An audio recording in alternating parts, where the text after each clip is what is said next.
वो इस साल सिर्फ और सिर्फ एजुकेशन स्कूल और हायर एजुकेशन दे विच कीता गया।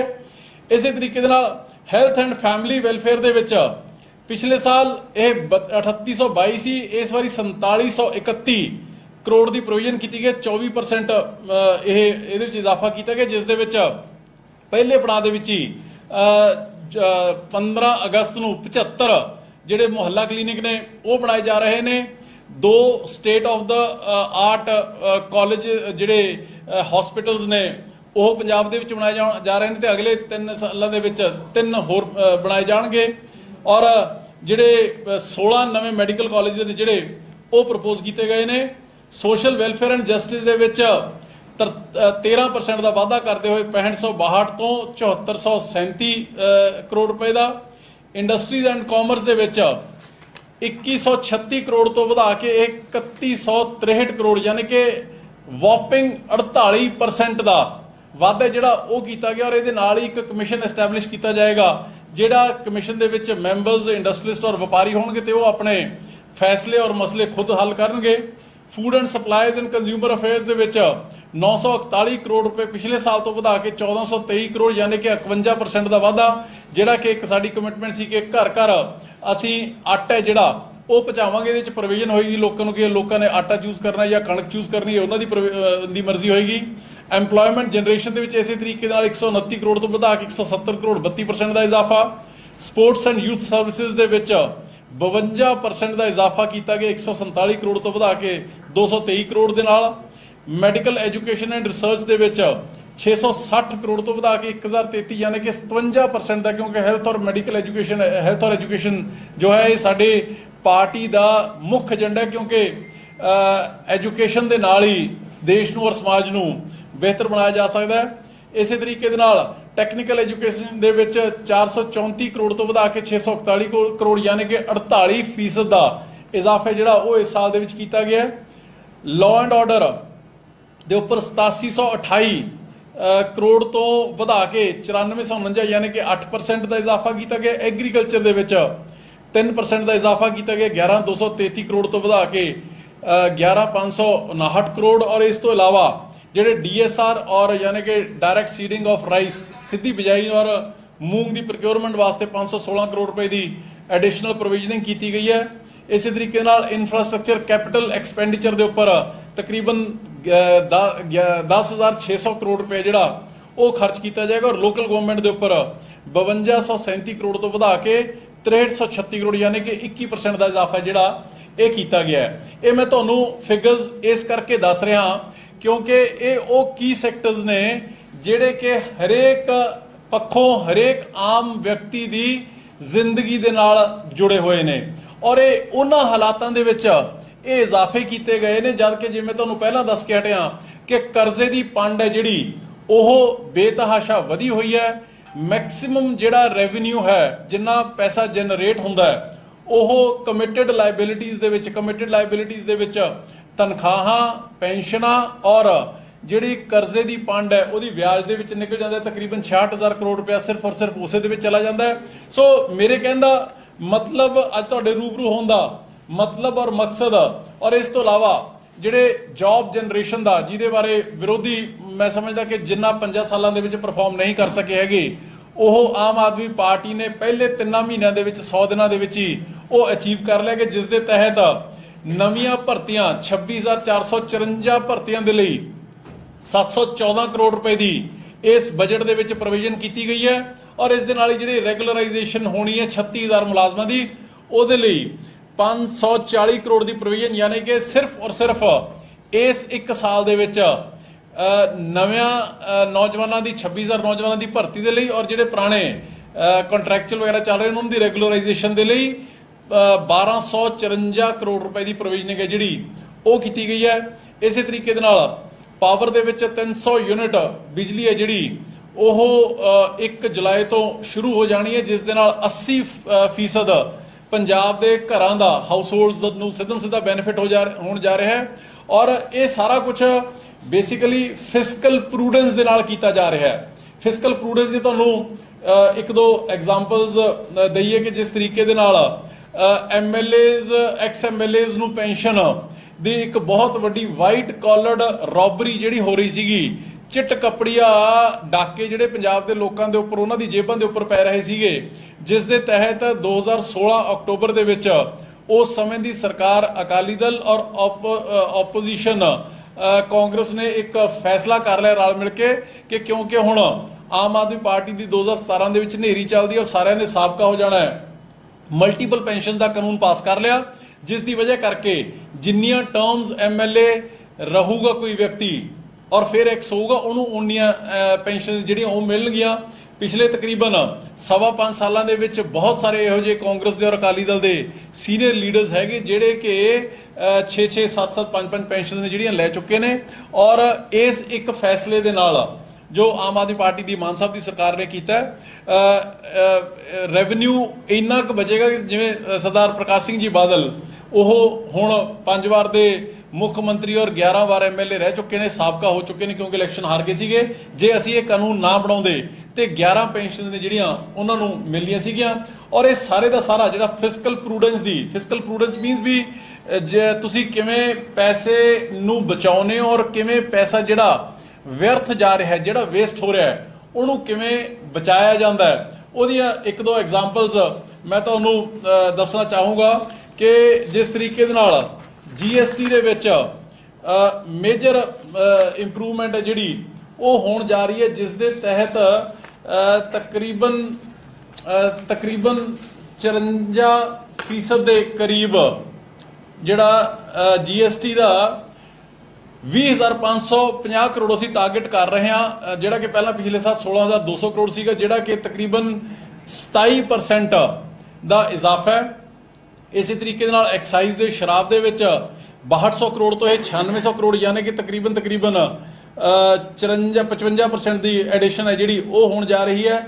ਔਰ ਇਹਨਾਂ ਦੋ ਚੀਜ਼ਾਂ ਦੇ ਵਿੱਚ ਵੀ ਮੈਂ ਸਮਝਦਾ ਕਿ ਤਕਰੀਬਨ 78,000 ਤੋਂ 8,000 ਕਰੋੜ ਜਿਹੜਾ ਉਹ ਸਟੇਟ ਗਵਰਨਮੈਂਟ ਬਚਾਉਣ ਜਾ ਰਹੀ ਹੈ, ਜਿਸ ਦੇ ਨਾਲ ਜਿਹੜਾ revenue total revenue receipt 81,000 crore ਤੋਂ ਵੱਧ ਕੇ 95,500 ਕਰੋੜ ਹੈ ਜਿਹੜਾ ਉਹ ਹੋਣ ਜਾ ਰਿਹਾ। ਸੋ ਮੇਰੇ ਕਹਿਣ ਦਾ ਮਤਲਬ ਇਹ ਹੈ, ਇਹ ਕਿਉਂਕਿ ਕਈ ਵਾਰੀ ਮੀਡੀਆ ਔਰ ਆਮ ਲੋਕ ਨੇ ਜਿਹੜੇ ਲੇਮੈਨ ਨੇ ਉਹ ਬਜਟ ਦੀਆਂ ਪ੍ਰੋਵੀਜ਼ਨਸ ਜਦੋਂ ਹੋ ਰਹੀਆਂ ਹੁੰਦੀਆਂ ਨੇ, ਸਪੀਚ ਹੋ ਰਹੀ ਹੁੰਦੀ ਹੈ ਫਾਈਨੈਂਸ ਮਿਨਿਸਟਰ ਤੋਂ, ਬੜੀਆਂ ਟੈਕਨੀਕਲ ਟਰਮਸ ਹੁੰਦੀਆਂ ਨੇ, ਉਹਦੇ ਵਿੱਚ ਕਈ ਵਾਰੀ ਆਮ ਲੋਕਾਂ ਨੂੰ ਸਮਝ ਨਹੀਂ ਆਉਂਦੀ ਹੈਗੀ। ਇਹ ਚੀਜ਼ਾਂ ਮੈਂ ਸਿੰਪਲ ਭਾਸ਼ਾ ਦੇ ਵਿੱਚ ਆਮ ਆਦਮੀ ਪਾਰਟੀ ਵੱਲੋਂ, ਸਰਕਾਰ ਵੱਲੋਂ ਤੁਹਾਡੇ ਰੂਬਰੂ, ਪੰਜਾਬ ਦੇ ਰੂਬਰੂ ਕਰ ਰਿਹਾ, ਤਾਂ ਕਿ ਇਹ ਹਰ ਇੱਕ ਵਿਅਕਤੀ ਨੂੰ ਕਿਉਂਕਿ ਜਿਨ੍ਹਾਂ ਹਜ਼ਾਰਾਂ ਲੋਕਾਂ ਤੋਂ ਹਰਪਾਲ ਚੀਮਾ ਜੀ ਜਾ ਕੇ ਉਹਨਾਂ ਦੇ ਸੁਝਾਅ ਲੈ ਕੇ ਆਏ ਸੀਗੇ, ਉਹਨਾਂ ਤੱਕ ਕਲੀਅਰ ਹੋ ਜਾਏ ਕਿ ਹਰੇਕ ਵਿਅਕਤੀ ਦੇ ਨੂੰ, ਹਰੇਕ ਘਰ ਨੂੰ, ਹਰੇਕ ਵਰਗ ਨੂੰ ਇਸ ਬਜਟ ਦੇ ਵਿੱਚ, ਕਿਉਂਕਿ ਜਨਤਾ ਦਾ ਬਜਟ ਹੈ ਔਰ 70 ਸਾਲਾਂ 'ਚ ਪਹਿਲੀ ਵਾਰੀ ਪੇਸ਼ ਹੋਇਆ, ਹਰੇਕ ਘਰ ਨੂੰ, ਹਰੇਕ ਵਿਅਕਤੀ ਨੂੰ, ਇੰਡੀਵਿਜੂਅਲ ਨੂੰ ਟੱਚ ਕੀਤਾ ਗਿਆ ਤੇ ਉਹਨਾਂ ਨੂੰ ਬੈਨੀਫਿਟ ਹੈ ਜਿਹੜਾ ਉਹ ਇਸ ਦੇ ਵਿੱਚ ਦੇਣ ਦੀ ਕੋਸ਼ਿਸ਼ ਕੀਤੀ ਗਈ ਹੈ। ਔਰ ਬਾਵਜੂਦ ਇਸ ਦੇ ਕਿ ਇਸ ਸਾਰੇ ਦੇ ਸਾਰੇ ਬਜਟ ਦੇ ਵਿੱਚ ਇੱਕ ਨਵਾਂ ਪੈਸੇ ਦਾ ਵੀ, ਸਭ ਤੋਂ ਵੱਡੀ ਗੱਲ ਆ, ਇੱਕ ਨਵੇਂ ਪੈਸੇ ਦਾ ਵੀ ਨਵਾਂ ਟੈਕਸ ਹੈ ਜਿਹੜਾ ਜਾਂ ਕਿਸੇ ਪੁਰਾਣੇ ਟੈਕਸ ਦੇ ਵਿੱਚ ਵਾਧਾ ਉਹ ਨਹੀਂ ਕੀਤਾ ਗਿਆ ਹੈਗਾ, ਜਿਹੜੀ ਕਿ ਸੱਚਮੁੱਚ ਕਾਬਿਲੇ ਤਾਰੀਫ ਹੈ। ਔਰ ਉਹਨਾਂ ਹਾਲਾਤਾਂ ਦੇ ਵਿੱਚ ਕਿ ਜਦ GST ਕੰਪਨਸੇਸ਼ਨ, GST ਮੁਆਵਜ਼ਾ ਜਿਹੜਾ ਜਦੋਂ 2017 ਦੇ ਵਿੱਚ GST ਰਜੀਮ ਲਾਗੂ ਹੋਇਆ ਸੀਗਾ, ਉਦੋਂ ਸੈਂਟਰਲ ਗਵਰਨਮੈਂਟ ਨੇ GST ਕੌਂਸਲ ਨੇ ਫੈਸਲਾ ਕੀਤਾ ਸੀਗਾ ਕਿ 14% ਕੰਪਨਸੇਸ਼ਨ ਸਟੇਟਾਂ ਨੂੰ ਮਿਲੇਗਾ, ਜਿਹਦੇ ਤਹਿਤ ਤਕਰੀਬਨ 15,000 ਕਰੋੜ ਤੋਂ 20,000 ਕਰੋੜ ਹੈ ਜਿਹੜਾ ਉਹ ਇਸ 5 ਸਾਲਾਂ ਦੇ ਵਿੱਚ ਮਿਲਦਾ ਰਿਹਾ ਹੈ। ਹੁਣ ਉਹ ਕੰਪਨਸੇਸ਼ਨ ਪੀਰੀਅਡ ਹੈ ਜਿਹੜਾ ਉਹ 30 ਜੂਨ ਨੂੰ ਖਤਮ ਹੋਣ ਜਾ ਰਿਹਾ ਹੈ, ਜਿਸ ਦੇ ਤਹਿਤ ਇਸੇ ਸਾਲ 14-15,000 ਕਰੋੜ ਰੁਪਇਆ ਸਰਕਾਰ ਦੇ ਖਜ਼ਾਨੇ ਦੇ ਵਿੱਚੋਂ ਉਹ ਮਾਈਨਸ ਹੋ ਜਾਣਾ ਔਰ ਆਉਣ ਵਾਲੇ ਸਾਲਾਂ ਦੇ ਵਿੱਚ ਇਹ 20 ਤੋਂ 21,000 ਕਰੋੜ ਰੁਪਇਆ ਜਿਹੜਾ ਇਹ ਮਾਈਨਸ ਹੋ ਜਾਇਆ ਕਰੇਗਾ, ਘਟ ਜਾਇਆ ਕਰੇਗਾ। ਪਰ ਕਿਉਂਕਿ ਇਹ ਗੁੱਡ ਗਵਰਨੈਂਸ ਵਾਲੀ, ਇਮਾਨਦਾਰੀ ਦੇ ਨਾਲ, ਇਮਾਨਦਾਰੀ ਦੇ ਸਿਧਾਂਤਾਂ ਦੇ ਪ੍ਰਿੰਸੀਪਲਸ ਦੇ ਨਾਲ ਚੱਲਣ ਵਾਲੀ, ਅਰਵਿੰਦ ਕੇਜਰੀਵਾਲ ਜੀ ਦੇ ਦਿੱਲੀ ਦੇ ਮਾਡਲ ਨੂੰ ਅਡਾਪਟ ਕਰਕੇ ਔਰ ਭਗਵੰਤ ਮਾਨ ਜੀ ਦੀ ਕਾਮਯਾਬ ਰਹਿਨੁਮਾਈ ਦੇ ਹੇਠ ਇਹ ਸਰਕਾਰ ਨੇ ਪੈਸਾ ਜਿਹੜਾ ਅਜਾਈ ਜਾ ਰਿਹਾ ਸੀਗਾ ਉਹ ਬਚਾਉਣਾ ਵੀ ਹੈ ਤੇ ਜਿੱਥੋਂ ਐਡੀਸ਼ਨਲ ਰੈਵਨਿਊਜ਼ ਜਨਰੇਟ ਹੋ ਸਕਦੇ ਨੇ, ਜਿਵੇਂ ਐਕਸਾਈਜ਼ ਦੇ ਵਿੱਚੋਂ, ਮਾਈਨਿੰਗ ਦੇ ਵਿੱਚੋਂ, ਉਹਨਾਂ 'ਚੋਂ ਰੈਵਨਿਊ ਜਨਰੇਟ ਕਰਕੇ ਅਸੀਂ ਲੋਕਾਂ ਦਾ ਪੈਸਾ, ਲੋਕਾਂ ਦੀ ਕੱਲੀ ਕੱਲੀ ਪਾਈ ਹੈ ਜਿਹੜੀ ਉਹ ਲੋਕਾਂ ਦੀਆਂ ਜੇਬਾਂ ਤੱਕ ਪਹੁੰਚਦੇ ਕਰਨ ਦੇ ਲਈ ਅਸੀਂ ਵਚਨਬੱਧ ਹਾਂ। ਸੋ ਇੱਕ ਵਾਰ ਫਿਰ ਤੋਂ ਮੈਂ ਤੁਹਾਡੇ ਜ਼ਰੀਏ ਪੰਜਾਬ ਦੇ 2.25 ਕਰੋੜ ਲੋਕਾਂ ਨੂੰ ਮੁਬਾਰਕਬਾਦ ਦਿੰਦਾ ਕਿ ਪਹਿਲੀ ਵਾਰੀ ਉਹਨਾਂ ਦੇ ਨਾਮ, ਉਹਨਾਂ ਦੇ ਲੇਖੇ, ਉਹਨਾਂ ਦੇ ਚੁਣੇ ਹੋਏ ਨੁਮਾਇੰਦਿਆਂ ਵੱਲੋਂ ਇਹ ਬਜਟ ਹੈ ਉਹਨਾਂ ਨੂੰ ਸਮਰਪਿਤ ਕੀਤਾ ਗਿਆ।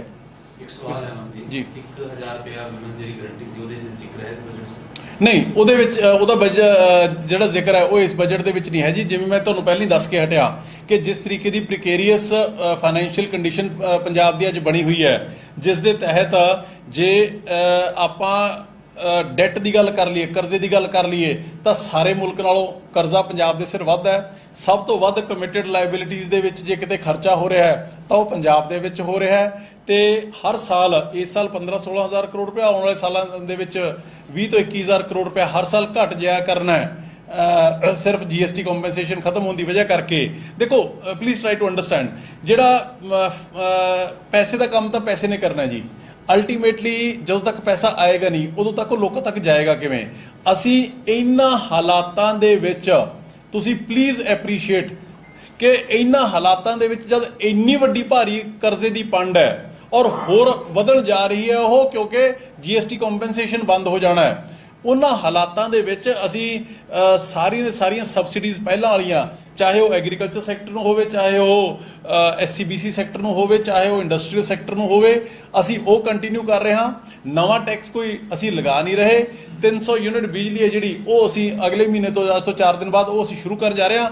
ਇਹ ਜਿਹੜੀ ਤੁਹਾਡੀ 1000 ਰੁਪਏ ਵਾਲੀ ਗੱਲ ਹੈ, ਇਹ ਅਰਵਿੰਦ ਕੇਜਰੀਵਾਲ ਜੀ ਦੀ ਗਾਰੰਟੀ ਹੈ, ਭਗਵੰਤ ਮਾਨ ਜੀ ਦੀ ਗਾਰੰਟੀ ਹੈ। ਤੇ ਆਉਣ ਵਾਲੇ ਸਮੇਂ ਦੇ ਵਿੱਚ ਜਿਵੇਂ ਹੀ ਫਾਈਨੈਂਸ਼ੀਅਲ ਕੰਡੀਸ਼ਨ ਪੰਜਾਬ ਦੀ ਥੋੜੀ ਜਿਹੀ ਵੀ ਸੁਧਰਦੀ ਹੈ, ਇਹ ਵਾਅਦਾ ਅਸੀਂ ਆਪਣੀਆਂ ਮਾਵਾਂ, ਭੈਣਾਂ, ਬੇਟੀਆਂ ਦੇ ਨਾਲ ਨਿਭਾਉਣ ਦੇ ਲਈ 100% ਵਚਨਬੱਧ ਹਾਂ। ਅਮਨ ਜੀ, ਇਹ ਐਲੀਗੇਸ਼ਨ ਆਪੋਜੀਸ਼ਨ ਲਗਾ ਰਿਹਾ ਹੈ ਕਿ ਹੁਣ ਸਟੇਟ ਦੀ ਜਿਹੜੀ ਪ੍ਰੀਕੇਰੀਅਸ ਫਾਈਨੈਂਸ਼ੀਅਲ ਕੰਡੀਸ਼ਨ ਹੈ ਉਸ ਦਾ ਬਹਾਨਾ ਲਗਾ ਕੇ ਆਮ ਆਦਮੀ ਪਾਰਟੀ, ਖਾਸ ਕਰ ਜਿਹੜਾ 1000 ਰੁਪਏ ਵਾਲਾ ਪ੍ਰੋਮਿਸ ਸੀ ਉਸ ਨੂੰ ਡਿਲੇ ਕਰ ਰਹੀ ਹੈ। ਵਾਈਟ ਪੇਪਰ ਨੂੰ ਕਹਿ ਰਹੇ ਕਿ ਵਾਈਟ ਪੇਪਰ ਨਹੀਂ ਹੈ, ਇਹ ਆਈ ਵਾਸ਼ ਹੈ ਕਿ ਜਿਹੜੀ ਫਾਈਨੈਂਸ਼ੀਅਲ ਕੰਡੀਸ਼ਨ ਦਾ ਹਵਾਲਾ ਦੇ ਕੇ ਅਸੀਂ ਜਿਹੜੀ ਪ੍ਰੋਮਿਸ ਸੀਗੇ ਉਹਨੂੰ ਜਿਹੜਾ ਹੈ ਲਿੰਗਰ ਔਨ ਕਰ ਸਕੀਏ। ਮੈਂ ਅੱਜ ਆਪੋਜੀਸ਼ਨ ਦੇ sir Pratap Singh ji Bajwa, leader of opposition, ਨੂੰ ਇੱਕ ਚੈਨਲ ਦੇ ਉੱਪਰ ਦੇਖ ਰਿਹਾ ਸੀਗਾ। ਉਹ ਕਹਿ ਰਹੇ ਸੀਗੇ ਕਿ ਕਿੱਥੋਂ ਕਰ ਦੇਣਗੇ ਇਹਨਾਂ ਕੋਲ ਤਾਂ ਜ਼ਹਿਰ ਖਾਣ ਦੇ ਪੈਸੇ ਨਹੀਂ। ਮੈਨੂੰ ਹਾਸਾ ਵੀ ਆ ਰਿਹਾ ਸੀਗਾ, ਰੋਣਾ ਵੀ ਆ ਰਿਹਾ ਸੀਗਾ ਕਿ ਬਿਲਕੁਲ ਠੀਕ ਕਹਿ ਰਹੇ ਨੇ ਉਹ। ਇਹ ਹਾਲਾਤ ਪੰਜਾਬ ਦੇ ਕਰਕੇ ਤਾਂ ਉਹ ਲੋਕ ਗਏ ਨੇ, ਤੇ ਹੁਣ ਜਦੋਂ ਪੰਜਾਬ ਦੇ ਵਿੱਚ ਇੱਕ ਇਮਾਨਦਾਰ ਸਰਕਾਰ ਆਈ ਹੈ ਤੇ ਹੁਣ ਉਹਨਾਂ ਨੂੰ ਫਿਕਰ ਪੈ ਰਿਹਾ ਹੈ ਕਿ ਇਹੋ ਜਿਹੇ ਹਾਲਾਤ ਕੀਤੇ ਜਾਣ ਦੇ ਬਾਵਜੂਦ ਵੀ ਪੰਜਾਬ ਨੂੰ ਪ੍ਰਗਤੀ ਦੀਆਂ ਲੀਹਾਂ ਦੇ ਉੱਪਰ ਕਿਵੇਂ ਪੰਜਾਬ ਦੀ ਆਮ ਆਦਮੀ ਪਾਰਟੀ ਦੀ ਸਰਕਾਰ, ਮਾਨ ਸਾਹਿਬ ਦੀ ਸਰਕਾਰ ਲੈ ਕੇ ਜਾ ਰਹੀ ਹੈ, ਇਹ ਉਹਨਾਂ ਤੋਂ ਪਹੁੰਚਾਇਆ ਨਹੀਂ ਜਾ ਰਿਹਾ। ਜੇ ਇਹਦੇ ਬਾਰੇ ਗੱਲ ਕਰਨੀ ਹੈ ਤਾਂ ਮੈਂ ਸਮਝਦਾ ਕਿ ਇੱਕ ਜਿਹੜਾ ਵਾਈਟ ਪੇਪਰ ਪਰਸੋਂ ਪੰਜਾਬ ਦੇ ਫਾਈਨੈਂਸਿਸ ਦੇ ਉੱਪਰ, ਜਿਸ ਦੇ ਵਿੱਚ 1980-81 ਤੋਂ ਖੱਕ ਹੈ ਜਿਹੜਾ, ਉਹ ਪੇਸ਼ ਪੰਜਾਬ ਸਰਕਾਰ ਨੇ ਕੀਤਾ ਹੈ, ਹਰਪਾਲ ਚੀਮਾ ਜੀ ਨੇ, ਇਹਦੇ ਉੱਪਰ ਬਹਿਸ ਕਰ ਲੈਣ ਤੇ ਪਤਾ ਲੱਗ ਜਾਏਗਾ ਕਿ ਇਹਨਾਂ ਹਾਲਾਤਾਂ ਦੇ ਲਈ ਜ਼ਿੰਮੇਵਾਰ ਕੌਣ ਹੈ। ਮੇਰੇ ਕਹਿਣ ਦਾ ਮਤਲਬ ਹੈ ਕਿ ਅਸੀਂ ਉਹ ਜੋ ਮਰਜ਼ੀ ਕਹੀ ਜਾਣਾ, that does not matter। ਸਵਾਲ ਇਹ ਹੈ ਕਿ ਹਾਲਾਤ ਅੱਜ ਪੰਜਾਬ ਦੇ ਸਭ ਤੋਂ 1900 ਜਦੋਂ ਪੰਜਾਬ ਰੀਆਰਗੇਨਾਈਜ਼ ਹੋਇਆ ਹੈ ਤੇ ਪੰਜਾਬ ਦੇ ਵਿੱਚੋਂ ਹਿਮਾਚਲ ਤੇ ਹਰਿਆਣਾ ਨਿਕਲੇ ਸੀਗੇ।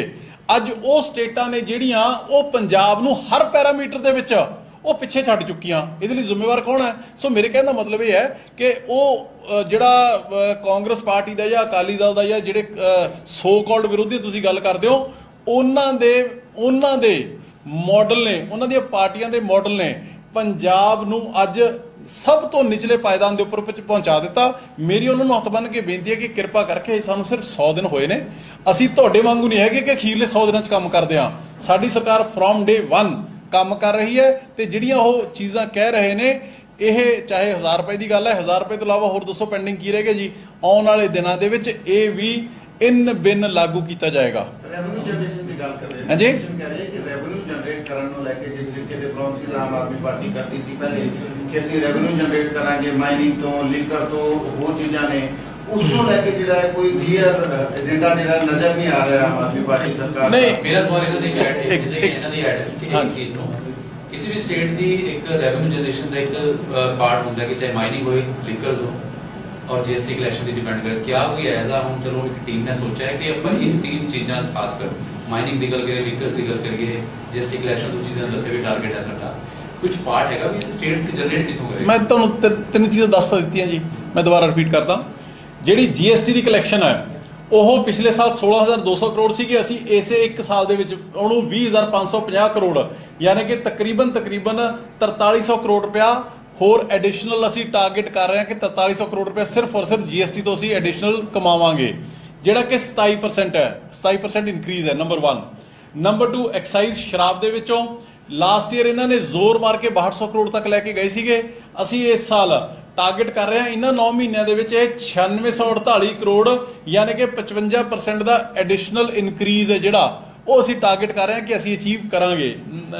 ਇਹਨਾਂ ਦੋ ਚੀਜ਼ਾਂ ਦੇ ਵਿੱਚ 7800 ਕਰੋੜ ਦੀ ਜਨਰੇਸ਼ਨ ਹੈ ਜਿਹੜੀ ਉਹ ਹੁਣ ਜਾਰੀ ਹੈ। ਹਜੇ ਜਿਹੜਾ ਮਾਈਨਿੰਗ ਦਾ ਪਿਛਲੇ ਸਾਲ ਇਹਨਾਂ ਨੇ ਜ਼ੋਰ ਮਾਰ ਕੇ 137 ਕਰੋੜ ਹੈ ਜਿਹੜਾ ਉਹ ਅਚੀਵ ਕੀਤਾ ਸੀਗਾ, ਅਸੀਂ ਰਫਲੀ ਇਸ ਸਾਲ ਦੇ ਵਿੱਚ ਕਿਉਂਕਿ ਹਜੇ ਮਾਈਨਿੰਗ ਦੀ ਪਾਲਿਸੀ ਜਿਹੜੀ ਉਹ ਬਣ ਰਹੀ ਹੈ ਉਹ ਇੰਨਾ ਕੁ ਮੈਸਅਪ ਇੰਨਾ ਇਹ ਕਰਕੇ ਗਏ ਨੇ, ਇੰਨੇ ਕੁ ਮਾਫੀਆਜ਼ ਕ੍ਰੀਏਟ ਕਰਕੇ ਗਏ ਨੇ ਕਿ ਜਦੋਂ ਹੀ ਸਰਕਾਰ ਪਿਛਲੇ ਦਿਨਾਂ ਦੇ ਵਿੱਚ ਤੁਸੀਂ ਦੇਖਿਆ ਕਿ ਪਰਚੇ ਬਹੁਤ ਹੋਏ ਨੇ ਜਿਹੜੇ ਇਲੀਗਲ ਮਾਈਨਿੰਗ ਕਰਦੇ ਸੀਗੇ। ਕਾਂਗਰਸ ਦੇ ਇੱਕ MLA ਐਕਸ MLA ਜੋਗਿੰਦਰਪਾਲ ਦੇ ਉੱਪਰ ਇਲੀਗਲ ਮਾਈਨਿੰਗ ਕਰਨ ਦਾ ਪਰਚਾ ਦਰਜ ਹੋਇਆ। ਜਦੋਂ ਜਿੰਨੀ ਸਰਕਾਰ ਚੂੜੀ ਕੱਸਦੀ ਹੈ ਇਲੀਗਲ ਮਾਈਨਿੰਗ ਵਾਲਿਆਂ ਦੀ ਉਹ ਆਪਰੇਸ਼ਨਸ ਬੰਦ ਹੋ ਜਾਂਦੇ ਨੇ, ਜਿਹਦੀ ਵਜ੍ਹਾ ਕਰਕੇ ਰੇਟਸ ਨੇ ਉਹ ਵਧਣੇ ਸ਼ੁਰੂ ਹੋ ਜਾਂਦੇ ਨੇ ਤੇ ਉਹਦੇ ਨਾਲ ਆਮ ਲੋਕ ਨੇ ਜਿਹੜੇ ਕਾਮਨ ਮੈਨ ਹੈ ਜਿਹੜਾ ਉਹ ਇਫੈਕਟ ਹੁੰਦਾ ਹੈ। ਪਰ ਆਲ ਸੈਡ ਐਂਡ ਡਨ ਇਹਦੇ ਵਿੱਚ ਵੀ ਜਿਹੜਾ ਇਹਨੇ 137 ਕਰੋੜ ਰੁਪਇਆ ਲਾਸਟ ਈਅਰ ਜ਼ੋਰ ਮਾਰ ਕੇ ਕਾਂਗਰਸੀ ਸਰਕਾਰ ਨੇ ਜਨਰੇਟ ਕੀਤਾ ਸੀਗਾ, ਇਹਦੇ ਤੋਂ ਤਕਰੀਬਨ 350 ਕਰੋੜ ਹੈ ਜਿਹੜਾ ਉਹ ਇਸ ਸਾਲ ਜਨਰੇਟ ਹੋਏਗਾ। ਸੋ ਮੇਰੇ ਕਹਿਣ ਦਾ ਮਤਲਬ ਹੈ ਕਿ ਹਰ ਚੀਜ਼ ਦੇ ਉੱਪਰ ਕੰਮ ਹੈ ਜਿਹੜਾ ਉਹ ਬੜੀ ਬਾਰੀਕੀ ਦੇ ਨਾਲ ਕੀਤਾ ਗਿਆ।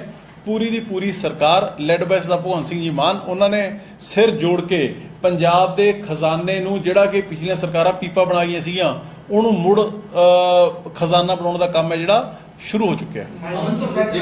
ਮਾਈਨਿੰਗ ਤੋਂ ਜਿਹੜਾ 350 ਕਰੋੜ ਹੈ ਲੱਗਦਾ ਨਹੀਂ ਕਿ ਬਹੁਤ ਮੇਜਰ ਅਮਾਉਂਟ ਹੈ ਮਾਈਨਿੰਗ ਜਿਸ ਤਰੀਕੇ ਨਾਲ ਜਿੰਨਾ ਵਾਸਟ ਮਾਈਨਿੰਗ ਦਾ ਉਹ ਹੈ ਪੰਜਾਬ ਦਾ। ਦੇਖੋ ਇਸ ਤਰ੍ਹਾਂ ਕਿ ਕੰਪੇਅਰ ਕਰਕੇ ਦੇਖੀਏ ਨਵਜੋਤ ਸਿੱਧੂ ਦਾ ਹਜ਼ਾਰਾਂ ਕਰੋੜਾਂ ਦੀ ਮਾਈਨਿੰਗ ਦੀ ਕੇ ਰੈਵਨਿਊ ਦੀ ਗੱਲ ਕਰਦੇ ਸੀ। ਨਹੀਂ ਦੇਖੋ ਨਵਜੋਤ ਸਿੰਘ ਸਿੱਧੂ ਜੀ ਕੀ ਕਰਦੇ ਸੀਗੇ ਪਰ ਉਹ ਕਰਾ ਤਾਂ ਨਹੀਂ ਨਾ ਸਕੇ ਹੈਗੇ। ਉਹ ਵਿਧਾਨ ਸਭਾ ਦੇ ਵਿੱਚ ਅਸੀਂ ਉਹਨਾਂ ਨੂੰ ਬਾਰ-ਬਾਰ ਕਹਿੰਦੇ ਰਹੇ, ਉਹਨਾਂ ਨੂੰ ਵੀ ਕਹਿੰਦੇ ਰਹੇ, ਉਹ ਤੋਂ ਬਾਅਦ ਸੁਖ ਸਰਕਾਰੀਆ ਜੀ ਮਿਨਿਸਟਰ ਸੀਗੇ ਇਹਦੇ। ਨਵਜੋਤ ਸਿੰਘ ਸਿੱਧੂ ਜੀ ਤੇਲੰਗਾਨਾ ਔਰ ਛੱਤੀਸਗੜ੍ਹ ਵਗੈਰਾ ਹੋ ਕੇ ਆਏ ਸੀਗੇ, ਮਾਈਨਿੰਗ ਦੀ ਇੱਕ ਕਮੇਟੀ ਬਣਾ ਕੇ ਲੈ ਕੇ ਗਏ ਸੀਗੇ ਤੇ ਜਿਹੜੀ ਰਿਪੋਰਟ ਉਹਨਾਂ ਨੇ ਬਣਾ ਕੇ ਦਿੱਤੀ ਸੀ ਕੈਪਟਨ ਅਮਰਿੰਦਰ ਸਿੰਘ ਨੂੰ, ਕੈਪਟਨ ਅਮਰਿੰਦਰ ਸਿੰਘ ਨੇ ਉਸੇ ਰਿਪੋਰਟ ਨੂੰ ਡੰਪ ਕਰ ਦਿੱਤਾ, ਡਸਟਬਿਨ ਦੇ ਵਿੱਚ ਸਿੱਟ ਦਿੱਤਾ। ਔਰ ਫਿਰ ਜਦੋਂ ਸੁਖ ਸਰਕਾਰੀਆ ਜੀ ਕੋਲੇ ਉਹ ਮਹਿਕਮਾ ਆਇਆ ਉਹਨਾਂ ਨੂੰ ਅਸੀਂ ਕਹਿੰਦੇ ਭਾਈ ਤੁਸੀਂ ਰਿਪੋਰਟ ਪਬਲਿਕ ਕਰੋ, ਉਹ ਵੀ ਨਹੀਂ ਕਰ ਸਕੇ ਹੈਗੇ। ਮੇਰੇ ਕਹਿਣ ਦਾ ਮਤਲਬ ਹੈ ਕਿ ਇਕੱਲੀਆਂ ਗੱਲਾਂ ਦੇ ਨਾਲ ਕੜਾਹ ਨਹੀਂ ਪੱਕਦਾ ਹੈਗਾ। ਸਰਕਾਰ ਚਲਾਉਣ ਲੱਗਿਆ ਤੁਹਾਨੂੰ ਬੜੀਆਂ ਚੀਜ਼ਾਂ ਨੇ, ਜਿਵੇਂ ਮੈਂ ਤੁਹਾਨੂੰ ਇੱਕ ਐਗਜ਼ਾਮਪਲ ਦੇ ਕੇ ਹਟਿਆ ਕਿ ਜਦੋਂ ਸਾਡੀ ਸਰਕਾਰ ਸਾਡੇ ਨੌਜਵਾਨ ਮਿਨਿਸਟਰ ਹਰਜੋਤ ਬੈਂਸ ਜੀ ਹੋਣਾ ਨੇ ਮਾਨ ਸਾਹਿਬ ਦੀ ਅਗਵਾਈ ਦੇ ਵਿੱਚ ਚੂੜੀ ਕਸੀ ਹੈ। ਨੋ ਡਾਊਟ ਇਲੀਗਲ ਆਪਰੇਸ਼ਨਸ ਨੇ ਜਿਹੜੇ ਮਾਈਨਿੰਗ ਦੇ ਉੱਪਰ ਬਹੁਤ ਜ਼ਿਆਦਾ ਕੰਟਰੋਲ ਹੋ ਚੁੱਕੇ ਨੇ, ਪਰ ਜੇ ਮੈਂ ਕਹਾਂ ਵੀ 100% ਕੰਟਰੋਲ ਹੋ ਗਏ ਤਾਂ ਉਹ ਵੀ ਗੱਲ ਨਹੀਂ ਹੈ, ਕਿਉਂਕਿ ਜਦੋਂ ਪ੍ਰੈਸ਼ਰ ਹੁੰਦਾ ਜਿਵੇਂ ਚੂੜੀ ਕਸੀ ਜਾਂਦੀ ਹੈ, ਕਿਉਂਕਿ ਪਹਿਲਾਂ ਐਕਚੁਅਲੀ ਸਿਸਟਮ ਕੀ ਸੀਗਾ, ਲੀਗਲ ਮਾਈਨਾਂ ਸੀਗੀਆਂ ਬਹੁਤ ਥੋੜੀਆਂ, ਤਕਰੀਬਨ 35-40-50% ਸੀਗੀਆਂ, ਬਾਕੀ ਇਲੀਗਲ ਆਪਰੇਸ਼ਨ ਚੱਲਦੇ ਸੀਗੇ। ਜਦੋਂ ਉਹਨਾਂ ਦੀ ਚੂੜੀ ਕਸੀ ਜਾਂਦੀ ਹੈ ਰੇਟ ਵੱਧ ਜਾਂਦੇ ਨੇ, ਫਿਰ ਆਪੋਜੀਸ਼ਨ ਵਾਲੇ ਰੌਲਾ ਪਾਉਣ ਲੱਗ ਜਾਂਦੇ ਨੇ। ਡਿਮਾਂਡ ਐਂਡ ਸਪਲਾਈ ਦੀ ਗੱਲ ਹੈ ਨਾ ਜੀ। ਸੋ ਇਸ ਕਰਕੇ ਮੇਰੇ ਕਹਿਣ ਦਾ ਮਤਲਬ ਇਹ ਹੈ ਕਿ ਸਰਕਾਰ is trying to put its act together. ਸਰਕਾਰ ਕੜੀ ਨਾਲ ਕੜੀ ਜੋੜ ਕੇ ਤਾਂ ਕਿ ਲੋਕਾਂ ਦਾ ਹੱਕ ਹਲਾਲ ਦੀ ਕਮਾਈ ਹੈ ਜਿਹੜੀ ਹੁਣ ਤੱਕ ਲੀਡਰਾਂ ਅਫਸਰਾਂ ਦੇ ਮਾਫੀਆ ਦੇ ਘਰੇ ਜਾ ਰਹੀ ਸੀਗੀ, ਉਹਨੂੰ ਇਮਾਨਦਾਰੀ ਦੇ ਨਾਲ ਖਜ਼ਾਨੇ ਦੇ ਵਿੱਚ ਲੈ ਕੇ ਆਈਏ। ਔਰ ਇਹਦੇ ਨਾਲ ਇਮੀਡੀਏਟਲੀ ਲੋਕਾਂ ਦੇ ਉੱਪਰ ਵੀ ਕਿਸੇ ਗੱਲ ਦਾ ਬੋਝ ਨਾ ਪਵੇ। ਜਦੋਂ ਤੁਸੀਂ ਇਹਨਾਂ ਦੇ ਵਿੱਚ ਫਾਈਨ ਬੈਲੈਂਸਿੰਗ ਐਕਟ ਕਰਨਾ ਹੁੰਦਾ ਹੈ ਨਾ ਜੀ, ਉਦੋਂ ਤੁਹਾਨੂੰ ਕਈ ਚੀਜ਼ਾਂ ਕੰਸੀਡਰ ਕਰਨੀਆਂ ਪੈਂਦੀਆਂ ਨੇ, ਤੁਹਾਨੂੰ ਪਿਕਚਰ ਪੂਰੇ ਫਰੇਮ ਦੇ ਵਿੱਚ ਦੇਖਣੀ ਪੈਂਦੀ ਹੈ। ਅਮਨ ਜੀ ਲੀਗਰ ਤੋਂ ਜਿਹੜੀ ਇਨਕਮ ਵਧਾਉਣ ਦੀ ਗੱਲ ਕਰ ਰਹੇ ਸੀਗੇ, ਸੋ ਉਹਦਾ ਪ੍ਰੋਸੈਸ ਕੀ ਹੋਏਗਾ? ਕੀ ਵਿਕਰੀ ਵਧਾਈ ਜਾਏਗੀ ਕਿਸ ਦਾ ਜੀ? ਲੀਗਰ ਤੋਂ ਨਹੀਂ, ਲਿਕਰ ਦੇਖੋ, ਲਿਕਰ ਦੇ ਵਿੱਚ ਬਹੁਤ ਵੱਡੇ ਪੱਧਰ ਦੇ ਉੱਪਰ ਪਹਿਲਾਂ ਜਿਹੜੇ ਇੰਟਰਸਟ ਸੀ ਜਿਹੜੇ ਉਹ ਪੋਲੀਟੀਕਲ ਕਲਾਸ ਦੇ, ਮਾਫੀਆਜ਼ ਦੇ ਔਰ ਬਿਊਰੋਕ੍ਰੇਸੀ ਦੇ, ਮੈਂ ਸਮਝਦਾ ਕਿ ਕਿਤੇ ਨਾ ਕਿਤੇ ਕਈ ਵਾਰ ਨਜ਼ਰ ਆਏ ਨੇ। ਉਹ ਸਾਰੇ ਲੂਪ ਹੋਲਸ ਨੇ ਜਿਹੜੇ ਉਹ ਪਲੱਗ ਇਨ ਕੀਤੇ ਗਏ ਨੇ। ਤੁਹਾਡੇ ਧਿਆਨ ਦੇ ਵਿੱਚ ਹੋਏਗਾ ਤਕਰੀਬਨ ਅੱਜ ਤੋਂ 3 ਸਾਲ ਪਹਿਲਾਂ ਮੈਂ ਇੱਕ RTA ਦੇ ਜ਼ਰੀਏ ਖੁਲਾਸਾ ਕੀਤਾ ਸੀਗਾ, ਜਿਹਦੀ ਤਕਰੀਬਨ 27-2800 ਜਿਹੜੀਆਂ FIRs ਨੇ ਉਹਦਾ ਪਰਚਾ ਤੁਹਾਨੂੰ ਮੈਂ ਡਾਕੂਮੈਂਟਸ ਦਿੱਤੇ ਸੀਗੇ, ਜਿਹਦੇ ਤਹਿਤ ਵਿਦਆਊਟ ਐਕਸਾਈਜ਼ ਪੇ ਕੀਤੇ ਫॉर ਸੇਲ ਇਨ ਆਂਧਰਾ ਪ੍ਰਦੇਸ਼ ਦੇ ਨਾਂ ਦੇ ਉੱਪਰ ਜਿਹੜੀ ਡਿਸਟਿਲਰੀਜ਼ ਦੇ ਵਿੱਚੋਂ ਸ਼ਰਾਬ ਨਿਕਲ ਜਾਂਦੀ ਸੀ, ਐਕਸਾਈਜ਼ ਪੇ ਨਹੀਂ ਕੀਤੀ ਜਾਂਦੀ ਸੀਗੀ, ਤੇ ਇਸੇ ਤਰੀਕੇ ਨਾਲ ਅਕ੍ਰੋਸ ਸਟੇਟਸ ਹੈ ਜਿਹੜੀ ਸਮਗਲਿੰਗ ਹੁੰਦੀ ਸੀਗੀ। ਉਹ ਜਦੋਂ ਸਾਰੀ ਦੀ ਸਾਰੀ ਜਦੋਂ ਇਮਾਨਦਾਰ ਸਰਕਾਰ ਹੋਵੇ ਨਾ ਜੀ, ਸਰਕਾਰ ਦੇਖੋ, ਸਰਕਾਰ ਚਾਹੇ ਤਾਂ ਚਿੜੀ ਪਰ ਨਹੀਂ ਮਾਰ ਸਕਦੀ ਹੈਗੀ। ਪਹਿਲਾਂ ਵਾਲੇ ਪ੍ਰਮੋਟ ਕਰਦੇ ਸੀਗੇ, ਪੈਟਰਨੇਜ ਕਰਦੇ ਸੀਗੇ, ਪਿੱਠ ਥਾਪੜਦੇ ਸੀਗੇ ਇਹੋ ਜਿਹਾ ਕੰਮ ਕਰਨ ਵਾਲਿਆਂ ਦੀ। ਹੁਣ ਸਾਡੀ ਸਰਕਾਰ ਨੇ ਸਖਤੀ ਕੀਤੀ ਹੋਈ ਹੈ ਤੇ ਉਹਦੇ ਨਾਲ ਆਟੋਮੈਟਿਕਲੀ ਜਿਹੜਾ ਰੈਵਨਿਊ ਖਜ਼ਾਨੇ ਦੇ ਵਿੱਚ ਆਏਗਾ, ਜਿਹਦੀ ਵਜ੍ਹਾ ਕਰਕੇ ਅਸੀਂ ਤਕਰੀਬਨ 55% ਰੈਵਨਿਊ ਐਕਸੈਸ ਰੈਵਨਿਊ ਹੈ ਜਿਹੜਾ ਉਹ ਜਨਰੇਟ ਕਰਾਂਗੇ। ਅਮਨ ਜੀ, ਸੰਗਰੂਰ ਡਿਬੇਕਲ ਦਾ ਵੀ ਕੀ ਰੀਜ਼ਨ ਲੱਗਦਾ ਹੈ ਤੁਹਾਨੂੰ? ਪਾਰਟੀ ਜਿਹੜੀ ਤੁਹਾਡੀ ਹਾਰੀ ਹੈ ਸੰਗਰੂਰ ਬਾਈ ਕਾਲ ਵਿਦਿਨ 4 ਮੰਥਸ। ਦੇਖੋ, ਇਸ ਤਰ੍ਹਾਂ ਕਿ ਹਰੇਕ ਇਲੈਕਸ਼ਨ ਦੇ ਡਾਇਨਾਮਿਕਸ ਨੇ ਜਿਹੜੇ ਉਹ ਡਿਫਰੈਂਟ ਹੁੰਦੇ ਨੇ। ਇਹਦੇ 'ਚ ਨੋ ਡਾਊਟ ਪਾਰਟੀ ਦੀ ਡਿਫੀਟ ਹੋਈ ਹੈ, ਇਹਦੇ 'ਚ ਕੋਈ ਨਾ ਕੋਈ ਰੀਜ਼ਨਸ ਤਾਂ ਰਹੇ ਹੀ ਹੋਣਗੇ। ਇਹਦੇ ਬਾਰੇ ਪਾਰਟੀ ਬੜੀ ਜਲਦੀ ਹੀ ਚਿੰਤਨ ਮੰਥਨ ਹੈ ਜਿਹੜਾ ਉਹ ਕਰੇਗੀ, ਪਰ ਔਰ ਅਸੀਂ ਲੋਕਾਂ ਦਾ ਜਿਹੜਾ ਵਰਡਿਕਟ ਹੈ ਉਹਨੂੰ ਖਿੜੇ ਮੱਥੇ ਪ੍ਰਵਾਨ ਕਰਦੇ ਹਾਂ। ਇਲੈਕਸ਼ਨ ਦੇ ਨਾਲ ਕੋਈ ਇੱਕ ਇਲੈਕਸ਼ਨ ਦੇ ਨਾਲ ਇਹ ਨਹੀਂ ਹੁੰਦਾ ਕਿ ਕੋਈ ਕਿਸੇ ਨੂੰ ਆਪਾਂ ਵਾਈਪ ਆਊਟ ਕਰ ਦਈਏ ਜਾਂ ਕਿਸੇ ਨੂੰ ਕਹੀਏ ਵੀ ਇਹ ਅਨਡਿਫੀਟਡ ਜਿਹੜੇ ਹੈ ਪਾਰਟੀ ਆ ਕੋਈ ਇੰਡੀਵਿਜੂਅਲ ਹੋ ਗਿਆ। ਸੋ ਇਹ ਚੀਜ਼ਾਂ ਚੱਲਦੀਆਂ ਰਹਿੰਦੀਆਂ ਨੇ, ਬਟ ਡੈਫੀਨੇਟਲੀ ਯੈਸ, ਜਿਹੜੀ ਚੀਜ਼ ਹੈ ਉਹ ਹੈ। ਇਹਨੂੰ ਅਸੀਂ ਇੰਟਰਨਲੀ ਵਿਦਿਨ ਆਰ ਹਾਊਸ ਅਸੀਂ ਘਰ ਦੇ ਵਿੱਚ ਆਮ ਆਦਮੀ ਪਾਰਟੀ ਬੈਠ ਕੇ ਇਹਦੇ ਉੱਪਰ ਪੜਚੋਲ ਕਰੇਗੀ ਤੇ ਜੋ ਵੀ ਫੈਕਟ ਸਾਹਮਣੇ ਆਉਣਗੇ ਤੁਹਾਨੂੰ ਦੱਸਾਂਗੇ। ਮਨ ਲੱਗ ਰਿਹਾ ਕਿ ਦਿੱਲੀ ਦਾ ਜੋ ਸਟੈਂਗਲ ਹੋਲਡ ਹੈ ਉਸ ਦੀ ਵਜ੍ਹਾ ਤੋਂ ਦਿੱਲੀ ਦੀ ਜਿਹੜੀ ਇੰਟਰਫੇਰੈਂਸ ਹੈ ਗਵਰਨੈਂਸ ਦੇ ਵਿੱਚ। ਦੇਖੋ, ਇਹ ਤੁਹਾਡੀ ਆਪਣੀ ਆਬਜ਼ਰਵੇਸ਼ਨ ਹੋ ਸਕਦੀ ਹੈ, ਕਿਸੇ ਹੋਰ ਇੰਡੀਵਿਜੂਅਲ ਦੀ ਆਬਜ਼ਰਵੇਸ਼ਨ ਹੋ ਸਕਦੀ ਹੈ, ਪਰ ਮੈਂ ਮੰਨ ਕੇ ਚੱਲਦਾ ਕਿ ਔਰ ਜਿਹੜਾ ਕਿ ਫੈਕਟ ਹੈ ਕਿ ਸਾਡੀ ਨੈਸ਼ਨਲ ਪਾਰਟੀ ਹੈ, ਨੈਸ਼ਨਲ ਸਾਡੇ ਜਿਹੜੇ ਕਨਵੀਨਰ ਸ਼੍ਰੀ ਅਰਵਿੰਦ ਕੇਜਰੀਵਾਲ ਜੀ, ਉਹ ਬੜੇ ਕਾਮਯਾਬ ਤਰੀਕੇ ਦੇ ਨਾਲ ਦਿੱਲੀ ਦੇ ਵਿੱਚ ਪਿਛਲੇ 8 ਸਾਲ ਤੋਂ ਸਰਕਾਰ ਚਲਾ ਰਹੇ ਨੇ ਔਰ ਉਹਨਾਂ ਨੇ ਇੱਕ ਗਵਰਨੈਂਸ ਦਾ ਮਾਡਲ ਹੈ ਜਿਹੜਾ ਉਹ ਬੇਮਿਸਾਲ ਗਵਰਨੈਂਸ ਮਾਡਲ ਇਕੱਲੇ ਮੁਲਕ ਨੂੰ ਨਹੀਂ ਪੂਰੀ ਦੁਨੀਆ ਨੂੰ ਦਿੱਤਾ ਹੈ। ਤੇ ਜਦੋਂ ਤੁਸੀਂ ਸਰਕਾਰ ਚਲਾਉਣੀ ਹੈ ਤੇ ਚੰਗਾ ਕਿਤੋਂ ਵੀ ਕੁਝ ਸਿੱਖਣ ਨੂੰ ਮਿਲਦਾ ਹੋਵੇ ਤੇ ਸਿੱਖਣਾ ਚਾਹੀਦਾ ਹੈ। ਉਹ ਤਾਂ ਫਿਰ ਸਾਡੇ ਆਪ ਦੇ ਲੀਡਰ ਨੇ, ਸਾਡੇ ਆਈਡਲ ਨੇ, ਸਾਡੇ ਕੀ ਲੱਖਾਂ ਪੰਜਾਬੀਆਂ ਦੇ ਦੇਸ਼ ਵਾਸੀਆਂ ਦੇ ਹੀਰੋ ਨੇ। ਉਹਨਾਂ ਨੇ ਇਹੋ ਜਿਹਾ ਮਾਡਲ ਦਿੱਤਾ ਜਿਹੜਾ ਅੱਜ ਤੱਕ ਕਦੇ ਕਿਸੇ ਨੇ ਸੋਚਿਆ ਵੀ ਨਹੀਂ ਸੀਗਾ। ਤੇ ਜੇ ਉਹਨਾਂ ਤੋਂ ਗਾਈਡੈਂਸ, ਰਾਏ ਔਰ ਸਲਾਹ ਲਈ ਜਾਂਦੀ ਹੈ ਤੇ ਇਹਦੇ ਵਿੱਚ ਗਲਤ ਕੀ ਹੈ? ਸੋ ਇਸ ਕਰਕੇ ਇਹ ਬੜਾ ਇਰਰੈਲੇਵੈਂਟ ਸਵਾਲ ਹੈ। ਅਮਨ ਜੀ, ਇਹਨਾਂ ਦੇ ਨਾਲ ਹੀ ਜੁੜਦੀ ਗੱਲ ਹੈਗੀ ਹੈ ਕਿ ਸਿੱਧੂ ਮੂਸੇਵਾਲੇ ਦਾ ਜਿਹੜਾ ਕਤਲ ਹੋਇਆ ਉਹ ਵੀ ਕਿਤੇ ਨਾ ਕਿਤੇ ਕੁਝ ਵਜ੍ਹਾ ਰਿਹਾ, ਕਿਉਂਕਿ ਸਿਮਰਨਜੀਤ ਸਿੰਘ ਮਾਨ ਦੇ ਲਈ ਇਹ ਗੱਲ ਸੀਗੀ ਕਿ ਉਹ ਪ੍ਰਚਾਰ ਕਰਨਗੇ। ਸੋ ਇੱਕ ਉਹ ਭਾਵਨਾ ਵੀ ਜਿਹੜੀ ਤੁਸੀਂ ਦੇਖੋ, ਮੈਂ ਤੁਹਾਡੇ ਨਾਲ 100% ਸਹਿਮਤ ਹਾਂ ਇਸ ਗੱਲ ਤੇ। ਮੇਰੀ ਆਪਣੀ, ਮੈਂ ਜੇ ਤੁਹਾਨੂੰ ਕਹਾਂ ਵੀ ਇਹ ਕੋਈ ਪਾਰਟੀ ਦੀ ਜਾਂ ਸਰਕਾਰ ਦੀ ਰਾਏ ਹੈ ਉਹ ਨਹੀਂ ਹੈਗੀ, ਕਿਉਂਕਿ ਉਹਦੇ ਬਾਰੇ ਹਜੇ ਕੱਲ੍ਹ ਰਿਜ਼ਲਟ ਆਏ ਨੇ, ਹਜੇ ਕੋਈ ਡਿਸਕਸ਼ਨ ਨਹੀਂ ਹੋਈ ਹੈਗੀ। ਅੱਜ ਬਜਟ ਸੀਗਾ, ਪਰ ਮੇਰੀ ਨਿੱਜੀ ਤੌਰ ਤੇ ਰਾਏ ਹੈ ਕਿ ਹਾਂ ਉਹਦੇ ਨਾਲ ਵੀ ਬਹੁਤ ਵੱਡਾ ਫਰਕ ਹੈ ਜਿਹੜਾ ਉਹ ਪਿਆ। ਉਹਦੇ ਵਿੱਚ 2 ਚੀਜ਼ਾਂ ਦਾ ਇਫੈਕਟ ਹੈ ਜਿਹੜਾ ਉਹ ਪਿਆ।